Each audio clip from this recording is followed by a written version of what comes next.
तो सहमी सहमी इसी फजाओं में ये वीरा मरकत कितना खामोश है, फरियाद कुना हो जैसे, और सर्द से आंखों में हवा चीख रही है ऐसे, रूहे तकद्दुस वफा मर्सिया ख्वाह हो जैसे। तो तू मेरी जान मुझे हैरत और हसरत से ना देख, हम में कोई भी जहां नूरो जहांगीर नहीं, तू मुझे छोड़ के ठुकरा के भी जा सकती है, तेरे हाथों में मेरा हाथ है, जंजीर नहीं। क्या बात है, मुझको यार माफ करना, मैं नशे में। अरे जनाब, मैं ही क्या, पूरी कायनात नशे में। खिली खिली सुबह पर है शबनम का नशा, हवा पे खुशबू का, बादल पे है रिमझिम का नशा, कहीं सुरूर है खुशियों का, कहीं गम का नशा।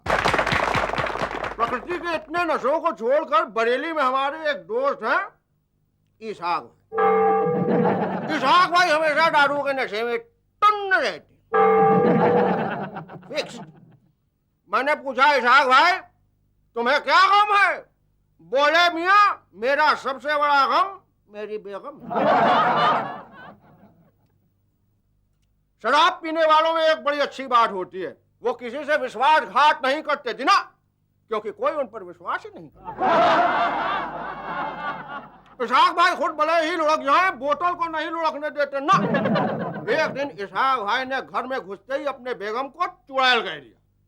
बेगम बोली जिस दिन तो तुम विदेशी पी के आते हो मुझे डार्लिंग कहते, देसी पीते हो तो रानी कहते, आज क्या पी के आए हो जो चुड़ैल कह दिया? इसहाक भाई बोले आज ड्राई डे है चुड़ैल। इसहाक भाई घर में रोज लेट पहुंचते। मैंने समझाया इसहाक भाई तुम घड़ी रख के पिया करो। बोले घड़ी मेरा बच चले तो मैं घड़ा रख के। जब तक इसहाक भाई को होश आया वो पक्के अलगौले हो गए थे। मैंने उन्हें एक साइकियाट्रिस्ट के पास ले जाने की बात सोची। साइकियाट्रिस्ट ने उनकी पूरी कहानी सुनी, उन्हें सेल्फ कंट्रोल पे 1 घंटा लेक्चर भी दिया और कहा अगर तुम्हें फिर भी तलब लगे और तुम पी लो तो अगले दिन आकर फौरन मुझे रिपोर्ट करो। 2-3 दिन बाद इसहाक भाई नशे में टुन। डॉक्टर के पास पहुंचे, बोले डॉक्टर साहब मैं रिपोर्ट करने आऊं, कल मैंने फिर भी ली। डॉक्टर ने कहा कल क्या तुम तो आज भी पी के आओ? बोले हाँ आज की रिपोर्ट कल करने आओ। दरअसल बेचारे इसहाक भाई इश्क में चोट खाए हुए हैं। अब कोई भी शराब उनके पहले प्यार के खुमार को भुला नहीं पाती। भावनगर वाला मेरा दोस्त भदू वन फॉर द रोड के चक्कर में रोड पे ही आया। एक दिन नशे में धुत रात के वक्त सड़क पर एक लैंप पोस्ट को खटखटा रहा था, तभी एक हवलदार आ गया। बोला क्यों बिरादर क्या कर रहे हो? भदू बोला देखते नहीं अपने घर का दरवाजा खटखटा रहा हूं। हवलदार ने कहा रहने दो घर पे कोई नहीं है। बोला है कैसे नहीं? वो देखो ऊपर के माले पे लाइट चल रही है। भदू की शराब छुड़ाने के लिए मैंने उसे योगा क्लास ज्वाइन करवा दी।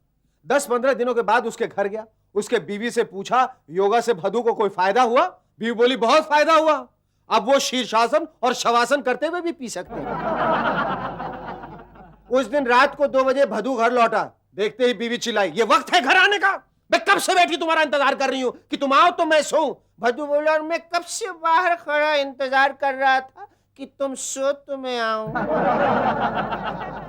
भदू कहीं भी सो जाता है, गटर के पास उसे मच्छर भी तंग नहीं करते, क्योंकि आधी रात तक वो नशे में टुन रहता है और बाकी आधी रात मच्छर उसका खून पीकर टुन हो जाते हैं।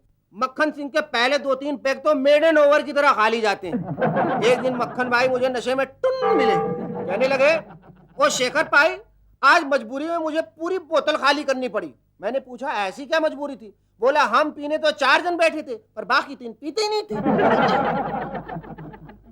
बीड़ी सिगरेट और तंबाकू का नशा सदियों पुराना। सुबह सिगरेट का दम लगाए बिना कई लोगों को तो आती नहीं। एक दिन मक्खन सिंह नशे में टुन होकर बार की टेबल पे ही सो गए। सब चले गए, बार बंद हो गया, मगर मक्खन सिंह जी सोए पड़े थे। मक्खन सिंह जी को देखकर वेटर ने मैनेजर से कहा साहब आप इसे निकालते क्यों नहीं? मैनेजर बोला क्या करूं मजबूरी है, अब तक 6 बार जगा चुका हूं, जब भी जगाता हूं मुंह अब बिल अदा करके फिर सो जाता। उस दिन मक्खन सिंह मिल गए, देखा बड़े हट्टे कट्टे मोटे ताजे हो गए थे। मैंने पूछा मक्खन भाई आपकी सेहत तो माशाल्लाह काफी सुधर गई है, दारू छोड़ दी क्या?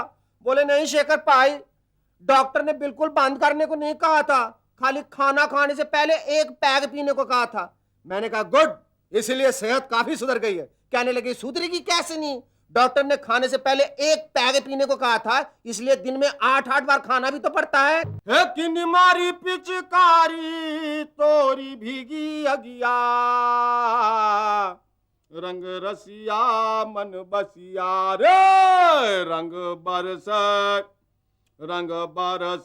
भीगे चुनर वाली, रंग बरस हे रंग बरसे भीगे चुनर वाली, रंग बरस होली हो। यूपी बिहार वालों की पसंदीदा मांग यही है भांग। भांग भरो सजना। भांग का नशा भी अजीब है, इसमें एक सुर लग जाता है। अगर आदमी हंसता है तो हंसता ही चला जाता है, रोता है तो रोता ही चला जाता है, खाना बैठे तो रसोई साहब, लड़ने वाला लड़ता ही जाता है, कोई न मिले तो दीवार पे ही पिल जाता है। हट हट हट, आज तुझे हटा के ही रहूंगा, रोज दरवाजे के बाजू में खड़ी रहती है। एक दिन मैं भांग में टुन था, मुझसे आगे कोई कहने लगा शेखर भाई आपको अंग्रेजी आती है? मैंने कहा लो कर लो बात, ऐसी अंग्रेजी आवे दैट आई कैन लीव अंग्रेज behind. You see, sir, English is a very funny language. I can talk English, I can walk English, I can laugh English. In English, bhairo become bhairo, bhairo become bhairo because the minds are very narrow. In the year 1929, when India was bringing Australia and Melbourne City, Vijay Merchant and Vijay Hazare, they were the crease. And Vijay Merchant told Vijay Hazare, look Vijay Hazare, this is a very prestigious match, therefore you must consider this match very carefully. So considering the consideration that Vijay Hazare gave Vijay Merchant told Vijay Hazare that we have to ultimately take a run. And while they were striking the ball on the left side, sir, this consideration became into an ultimatum, and ultimately Vijay Hazare went to Vijay Merchant and shut up! In the year 1979, when India was playing against Pakistan in Wankhede Stadium, Bombay, Wasim Raja and Wasim Bari, they were at the crease, and Wasim Bari gave the same consideration to Wasim Raja, and Wasim Raja told Wasim Bari, look sir, this ultimately has to end in a consideration which I cannot consider, therefore the consideration that you are giving me must be considered very ultimately, therefore the runs they were taking, Wasim Raja told Wasim Bari, you take a run, and ultimately they both ran, and considerately they go down. Haryana के एक गांव गुड़गावा में एक जाट से ये बड़ी खूबसूरत चीज सुनी।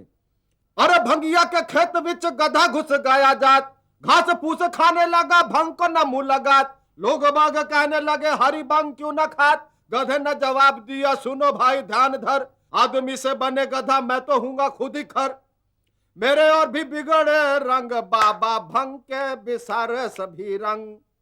मगर जनाब कौन छोड़ता है भंग के रंग, होली हो या शिवरात्रि, घोट घोट के खूब छनती है। ओ यार बिना दिल मेरा नहीं हो लगता, ओ प्यार बिना दिल मेरा नहीं हो लगता, ओ नहीं हो लगता, ओ नहीं हो लगता, प्यार बिना दिल मेरा नहीं हो लगता। डंडा संभाल। भांग में, दारू में, ना विस्की में, ना रम में है बस असली जिंदगी तो चरस की चिलम में बम भोले, कोई गम नहीं, मार दम मिटे गम। चरस, गांजा और ब्राउन शुगर एक को नहीं पूरे कौम को बर्बाद करने का सामान है। आगरे में मुझे एक चरसी हिप्पी मिल गया, हम दोनों एक पतली सी गली से गुजर रहे थे, सामने से तांगा आता देख वो एक दरवाजे से सट गया, तांगा निकल गया पर घर वाले ने दरवाजा खोला तो विदेशी धड़ाम से जमीन पे गिरा, उठते हुए बोला थांगे से बहुत बच्चे, फिर भी इडियट धक्का मार ही गया। अफीमची भी बड़े जबरदस्त नशेबाज होते हैं। दो अफीमची संता और बंता बॉम्बे के गेटवे ऑफ इंडिया पहुंचे। अफीम की पिनक में इतना बड़ा और ऊंचा गेट, छोटी सी टनल नजर आया। संता बोला ओए बंतिया, मैं इस छोटी सी टनल के बीच से निकल सकते हैं? बंतिया बोला नहीं निकल सकता, सर पे लगेगी। संता बोला मैं बैठ के निकल जाऊंगा। बंता बोला फिर भी लगेगी। संता बोला मैं लेट के निकल जाऊंगा। बंता बोला नहीं यार बहुत छोटी है, सर पे लगेगी। संता बोला मैं ट्राई करता हूँ, और संता सिंह लेट कर गेटवे ऑफ इंडिया की ओर सरकने लगा। ये हवलदार ने देखा तो आके सर पे एक कसकर डंडा मारा। संता आ करके सर पकड़ के उठा। बंता बोला वे क्या, मैंने पहली कहा सी सिर पे लगेगी। हवलदार ने कड़क के पूछा कहाँ रहते हो? संता बोला साहब मेरा कोई कार नहीं है। और तू? बंता बोला मैं इसका पड़ोसी हूँ। ओ जय जय शिव शंकर, काका लगे ना कंकर। दौलत का नशा भी कम नहीं है। हमारे मक्खन जी ने पहले वेल्थ कमाने के चक्कर में हेल्थ गवा दी, अब हेल्थ के चक्कर में वेल्थ गवा रहे हैं। पावर का नशा यानी ताकत का नशा बहुत स्ट्रांग होता है। कुछ प्राइवेट एयरलाइंस ने फ्लाइट पर शराब पिलानी शुरू की तो कुछ पावर वाले नेताजी पी के फुलटू हो गए। नशे में एयर होस्टेस का हाथ पकड़ के पूछने लगे, देख साखी जोश कितना तेरे पैमाने में है, एक तो नाले में गिरा, दूजा मैखाने में। यही हाल हमारे मक्खन जी का है। एक दिन मुझे जुकाम हुआ, देखकर कहने लगे, ओ शेखर भाई, मुझे तो जब भी जुकाम होता मैं ब्रांडी की बोतल ले लेता हूं, बस आधे घंटे में साफ। मैंने पूछा क्या साफ, जुकाम? बोला ना जी, ब्रांडी की बोतल। मक्खन जी की आदत है रोज रात को नशे में टुन्न होकर आने की। घर में आते ही मक्खन ने एक जूता उतार के धाड़ से इधर फेंकता, दूसरा धाड़ से उधर। उसके धूम धड़ाके से पड़ोसियों की नींद खुल जाती थी। एक दिन सारे पड़ोसियों ने उससे रिक्वेस्ट की, मक्खन जी प्लीज ऐसा मत किया करो, हम सबकी नींद खराब हो जाती है। मक्खन जी मान गए, मगर अगली रात वो फिर नशे में धुत होके आए और धाड़ से दरवाजे को लात मारी। एक जूता उतार के ताड़ से फेंका। तभी अचानक उन्हें याद आया कि पड़ोसियों ने सुबह उनसे क्या रिक्वेस्ट की थी। उन्होंने अपना दूसरा जूता बड़ी सावधानी और धीरे से उतारा और चुपचाप लेट गए। कुछ ही देर बाद उनके दरवाजे पर दस्तक हुई। उन्होंने दरवाजा खोला तो देखा सारे पड़ोसी खड़े थे। मक्खन जी ने पूछा क्या हुआ, तो वो बोले, मक्खन जी वो दूसरा जूता भी आप फेंक दो तो हम आराम की नींद सो जाएंगे। दोस्तों, नशा शराब का हो, दौलत का हो या ताकत का, हर हाल में दुखदायक होता है। इसलिए नशे जैसी बुरी आदत मत डालिए। कहीं ऐसा ना हो आज आप नशे को पिए तो कल नशा आपको पी जाए। पान, बीड़ी, सिगरेट, तंबाकू, शराब, ये भी कोई नशा है? अरे नशा करना ही है तो मोहब्बत का नशा कीजिए।